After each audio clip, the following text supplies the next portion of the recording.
मधुपुर गांव गंगा के किनारे बसा एक छोटा सा गांव था, जहां हरे भरे खेतों के बीच एक रहस्यमयी बरगद का पेड़ सदियों से खड़ा था। उसकी विशाल जड़ें किसी प्राचीन सर्प की तरह जमीन में गहराई तक फैली हुई थीं और उसकी मोटी घुमावदार शाखाएं आसमान को छू रही थीं, जैसे वे ब्रह्मांड के अनगिनत रहस्यों को अपने भीतर समेटे हुए हों। गांव वाले इसे रहस्य का पेड़ कहते थे और इसके नाम के पीछे सिर्फ कहानियां नहीं, बल्कि सदियों पुराने डर और अनसुलझे रहस्य छिपे थे। हर रात सूर्यास्त के बाद उस पेड़ के पास से अजीब और डरावनी आवाजें सुनाई देती थीं। कभी बच्चों की डरावनी खिलखिलाहट जो अचानक शांत हो जाती, कभी किसी बूढ़े की कराह जो हवा में घुल जाती, तो कभी पत्तों की सरसराहट के बीच किसी अदृश्य फुसफुसाहट का भ्रम, जैसे कोई प्राचीन आत्मा फुसफुसा रही हो। कुछ का मानना था कि पेड़ के नीचे प्राचीन काल का एक अतुलनीय खजाना छिपा है, जिसे सिर्फ भाग्यशाली और पवित्र हृदय वाले ही पा सकते हैं, जबकि कुछ का मानना था कि वहां बुरी आत्माएं और भटकती प्रेतात्माएं वास करती हैं, जो किसी भी राहगीर को अपने मायावी जाल में फंसाकर हमेशा के लिए कैद कर। अब बस इसे खोलना है। इस ताले को खोलने के लिए 3 चीजें चाहिए: एक साहसी का खून, एक विश्वासी का आंसू और एक बलिदान। ये तीनों चीजें एक साथ पवित्र भावना से अर्पित की जानी चाहिए। कोई भी लालच या स्वार्थ इसे भंग कर देगा और खजाने के संरक्षक तुम्हें कभी माफ नहीं करेंगे।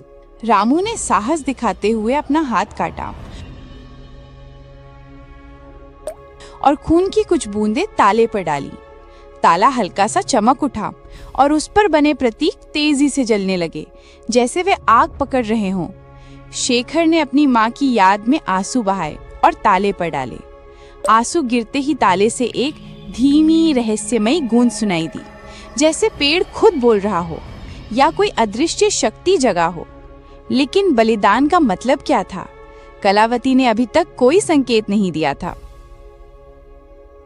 बलिदान का मतलब है कि तुम में से कोई अपनी सबसे कीमती चीज यहाँ छोड़ देगा। ये त्याग की निशानी होगी जो खजाने के देवता को संतुष्ट करेगी और तुम्हें उसकी कृपा मिलेगी। यह सिर्फ एक वस्तु नहीं, तुम्हारी आत्मा का अंश होगा। रामू ने अपनी माँ की दी हुई एक पुरानी चांदी की अंगूठी निकाली, जो उसके लिए सबसे कीमती थी, उसकी माँ की आखिरी याद, और उसने कभी उसे खुद से दूर नहीं किया था। उसने आंखें बंद करके उसे ताले के पास रख दिया। उसके चेहरे पर दर्द और दृढ़ता थी। शेखर ने अपनी जेब से एक पुराना चमचमाता सिक्का निकाला, जो उसके दादाजी का था। वो उसे देने में हिचकिचा रहा था, उसके हाथ कांप रहे थे, उसके चेहरे पर लालच साफ दिख रहा था। क्या उस संदूक में कोई और रहस्य छिपा था? कलावती ने अपनी जीर्ण शीर्ण किताब से एक और मंत्र पढ़ा, जो पहले वाले से भी ज्यादा जटिल और पुराना था, और उसकी आवाज में एक अजीब सी गूंज थी। मंत्र खत्म होते ही पेड़ की जड़ों से एक छोटा सा चमकीला पौधा निकला, जिसके फूल सुनहरे थे और उनसे एक दिव्य मनमोहक सुगंध आ रही थी, जो मन को शांत कर रही थी। ये फूल सामान्य फूलों से बिल्कुल अलग थे। वे हवा में तैर रहे थे, जैसे वे इस दुनिया के न हों, और उनकी चमक अंधेरे में रास्ता दिखा रही थी, जैसे वे स्वयं प्रकाश हों। ये फूल अमर हैं। इन्हें बेचकर तुम अपनी गरीबी खत्म कर सकते हो, लेकिन केवल वही इन्हें ले सकता है जिसका दिल साफ हो और जिसमें कोई लालच ना हो। जो इन्हें लालच से छुएगा वो इन्हें खो देगा और उसे कभी सुख नहीं मिलेगा, बल्कि उसे भयानक परिणाम भुगतने पड़ेंगे। रामू ने एक फूल उठाया और उसे शांति और खुशी महसूस हुई। फूल उसके हाथ में चमकने लगा और उसकी चमक रामू के चेहरे पर एक अजीब सी रोशनी ला रही थी, जैसे वह स्वयं प्रकाशित हो गया हो। शेखर ने भी एक फूल लिया, लेकिन उसका फूल उसके हाथ में आते ही मुरझा गया और फिर धूल में बदल गया। शेखर के चेहरे पर निराशा और क्रोध साफ दिख रहा था और उसकी आंखों में भयानक दर्द था। ये क्या हुआ? मेरा फूल क्यों मुरझा गया? कलावती माँ, तूने मुझसे झूठ कहा है। तू हमें बेवकूफ बना रही है। लालच और धोखा तुम्हें कभी सुख नहीं देगा शेखर। ये फूल केवल उन्हीं के लिए हैं जो निस्वार्थ हैं और जिनकी आत्मा शुद्ध है। तुम्हारी आत्मा में लालच भरा है, इसलिए ये फूल तुम्हें स्वीकार नहीं करते, बल्कि तुम्हें अस्वीकार करते हैं।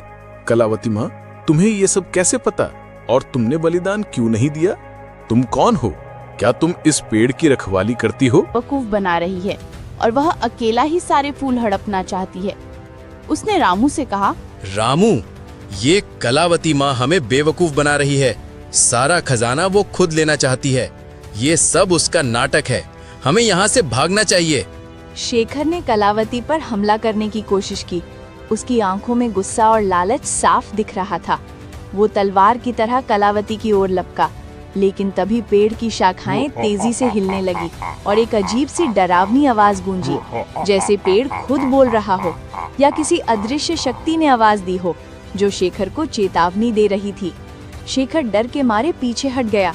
उसका शरीर कांप रहा था और उसके हाथों से तलवार छूट गई, जैसे वो जल रही हो। शेखर, तू मेरा दोस्त है, फिर भी तुझ में इतना लालच है। कलावती माँ सही कह रही है, खजाना सच्चाई का है, लालच का नहीं।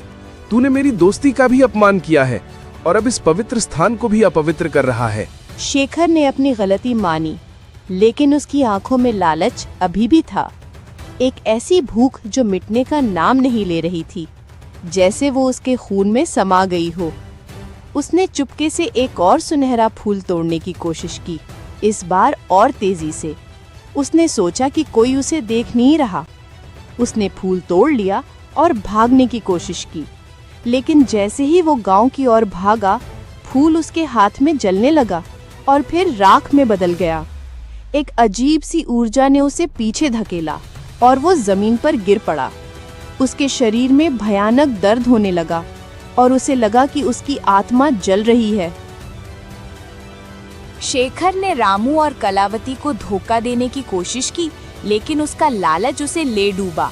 पेड़ ने खुद उसे सजा दी, ये दिखाते हुए कि प्रकृति कभी लालच का साथ नहीं देती और उसके नियम बहुत कठोर होते हैं। क्या शेखर फिर से कोई साजिश रचेगा? क्या पेड़ की शक्ति उसे सबक सिखाएगी या उसे हमेशा के लिए बांध लेगी? क्या सूरज के लठैट वापस आएंगे और इस बार उनका क्या इरादा होगा? पेड़ का क्रोध कितना भयानक हो सकता है।